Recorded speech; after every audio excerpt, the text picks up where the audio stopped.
Kani bitang wala telingaw no kay basta unsa na itong manahunaan. Unya na kay gustong buhaton ba pero bation bitaw kag laay. Maabtan na lang kag hapon nya wala kay mabuhat. Pirtig yung laaya gyud. Bitaw karong adlaw din no kay nakanahuna gid ko magtanom kog tanglad para natay pabuton pod ba. Nagtanom na lang gid kog tanglad no kay kani bitong hilig ta og sabaw nya sige na lang tagpangayo silingan ulaw sad baya pod no. Maulaw pa di ay. Bitaw dili magyud mo kompleto imong sabaw no kung walay tanglad.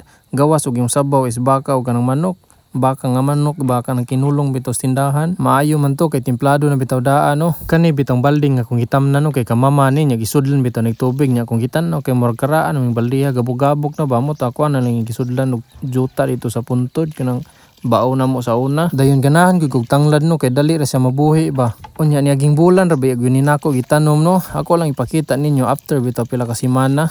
Dayon mao na ni ang before ug after oh.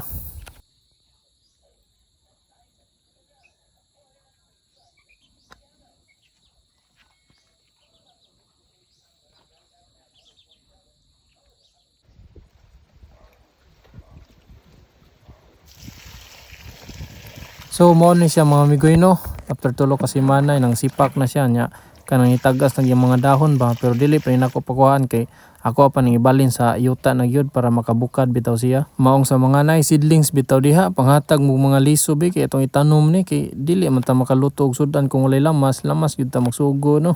Og diri ra sad kukutom mga migoy no. Amping mo diha og salamat sa iyong pagtan-aw. Bunal ra pirmi.